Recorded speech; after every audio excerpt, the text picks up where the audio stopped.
इस वक्त हमारे साथ मौजूद हैं आरजेडी के मुखर वक्ता सांसद मनोज झा। प्रोफेसर मनोज झा से बात करते हैं इनसे।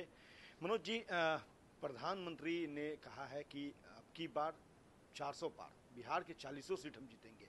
आप लोग कह रहे हैं कि ये तो अब मूर्छित हो चुके हैं। नहीं, देखिए, जब कोई व्यक्ति अहंकार में ये बोलने लगे अब की बार 400 पार, तो आप चाहते हैं कि वोटर की जो इयत्ता होती है, जो उसकी ऑटोनॉमी होती है, आप उसको चैलेंज कर रहे हैं।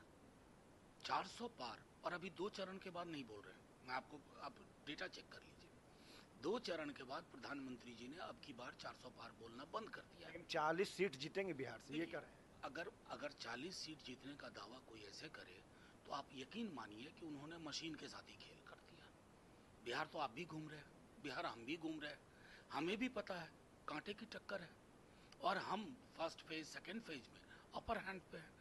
लेकिन हम फिर भी नहीं कहते हैं कि हम 40 के 40 जीत रहे हैं। हम अहंकार की जुबान नहीं बोलते। तेजस्वी जी को आप देख लीजिए, उनके कैंपेन का थीम क्या है?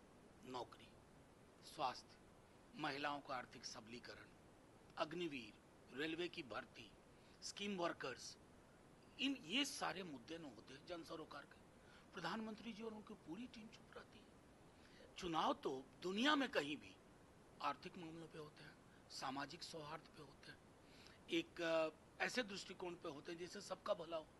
प्रधानमंत्री जी और उनकी टीम का कोई एक चीज बता दीजिए जो सामाजिक सरोकार, जन सरोकार के मुद्दों पर वो बात कर रहे हैं। पीएम ये भी कहते हैं कि मुस्लिम आरक्षण के जरिए जो है ओबीसी की जो आरक्षण है उस पर नजर है कांग्रेस की। कई बार बोल चुका हूँ, पीएम हमारे भी पीएम है, उनकी शिकायत भी उन्हीं से करूंगा। इतना असत्य क्यों बोलते हैं? कहां से आपको ये डेटा आया? किसने कहा? जिन्होंने पहल भी की थी वो आज आपके साथ हैं कर्नाटका में। तो ये झूठ झूठ झूठ की खेती, नफरत की फसल के साथ प्रधानमंत्री जी शोभा नहीं देती है। आप उस श्रृंखला की कड़ी है जो जवाहरलाल नेहरू से शुरू होती है। अटल जी, मनमोहन सिंह जी, इंदिरा जी, वीपी सिंह साहब, देवेगौड़ा खुद, इतने लोग रहे, किसी पर इस तरह की जुबान बोलने के को हमने नहीं देखा था। आपको हो क्या जाता है, खास तौर पर चुनाव के बीच में? मस्तिष्क की पूरी सिराएं ऐसा क्यों बुलवाने लगती हैं आपसे, जिनसे लोगों को लगता है कि साहब मेरे मुद्दे पे तो बोल ही नहीं रहे। कांग्रेस की नजर क्या वाकई महिलाओं के घर में रखे जेवरात पे है? आप बताइए, मैं आपसे पूछता हूँ, कांग्रेस की नजर, युद्ध लड़ा है ना कांग्रेस के दौर में, इंदिरा जी ने तो विश्व का भूगोल बदल दिया, एक देश बना। किसके जेवरात गए? खुद उन्होंने अपना मंगलसूत्र, लोगों ने अपने जेवर दिए। हम गरीब देश थे। तो प्रधानमंत्री जी को ये शोभा नहीं देता है। क्यों नजर की आर्थिक न्याय पे नजर है, जो तेजस्वी जी भी कह रहे हैं, राहुल जी कह रहे हैं, अलग अलग राज्यों में जो बात हो रही है, आप उस पर क्यों नहीं बोलते हैं कि नौकरी को लेकर नजरिया क्या है आपका? आप तो 2 करोड़ नौकरी प्रतिवर्ष के दावे वादे पे आए थे प्रधानमंत्री जी। आपकी आपराधिक चुप्पी नौकरी के मसले पे जनता को एक संदेश देती है कि आप काम की बात नहीं करते हैं। एक और सवाल है कि प्रधानमंत्री ये भी बोल रहे हैं कि जिस तरह से चीज़ें बदल रही है, और ख़ास तौर पे अगर हम बात कर लें कि जो चुनाव है वो हम जीत रहे हैं, विपक्ष के हाथ कुछ भी नहीं आने वाला है, खाता नहीं खुलेगा। ये प्रधानमंत्री जी कह रहे हो। हाँ, मैंने 2 उदाहरण देखे। चंडीगढ़ मेयर का देखा था तो लगा कि लोकल चुनाव है, उसमें डकैती कर ली तो कोई बात नहीं। फिर रॉबरी की आपने सूरत में, फिर आपने कल इंदौर में किया। तो प्रधानमंत्री जी को ऐसा चुनाव चाहिए क्या? एकदम वैसा वाला मॉडल, मैं ही मैं, राजा तेरे सुबह की जय, राजा तेरे शाम की जय, बादशाहों वाली जुबान बोल रहे हैं आप। ये चुनाव होगा? सूरत मॉडल का चुनाव पूरे देश में चाहते हैं, इंदौर मॉडल का पूरा चुनाव पूरे देश में चाहते हैं। इसलिए हम कह रहे हैं कि इस प्रधानमंत्री जी के दौर में संविधान सुरक्षित नहीं है। अगर इन्हें बहुमत मिल गया तो ये संविधान को ले जाएंगे, कत्ल कर जाएंगे। आप लोग कहते हैं कि केंद्र सरकार जो है वो ईडी सीबीआई जांच एजेंसियों का इस्तेमाल करती है। प्रधानमंत्री कह रहे हैं कि ईडी सीबीआई का अगर हम इस्तेमाल करते हैं, अगर उनके बल पे हम जीत सकते हैं, तो कांग्रेस क्यों हारी?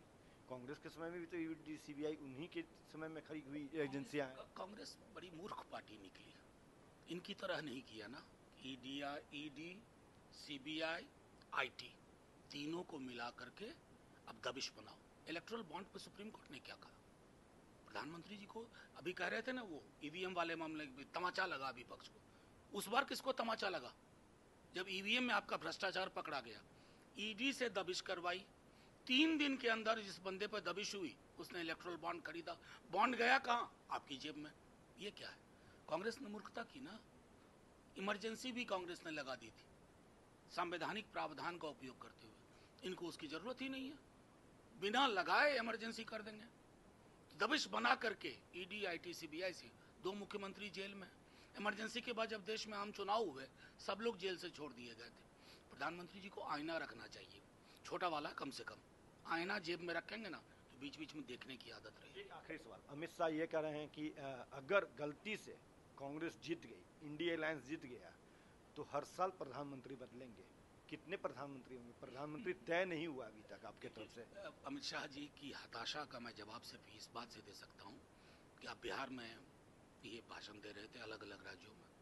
ये देश रवायतों से चलेगा, एक व्यक्ति की आत्ममुग्धता से नहीं, सामूहिकता में नहीं, सामूहिकता से चला करेगा।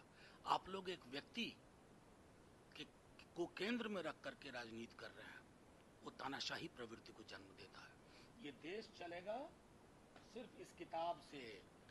वो बंच ऑफ थॉट जो आपके दिल के अंदर है अमित शाह जी, गोलवलकर साहब वाला, उससे नहीं चलेगा, इससे चलेगा, संविधान से चलेगा। चलिए, तो मनोज झा हैं, सीधे तौर पे कह रहे हैं कि देश संविधान से चलेगा और प्रधानमंत्री के हर उस आरोप का जवाब दिया है जो प्रधानमंत्री ने कांग्रेस को लेकर के कही है। अमित कुमार, न्यूज़ 18।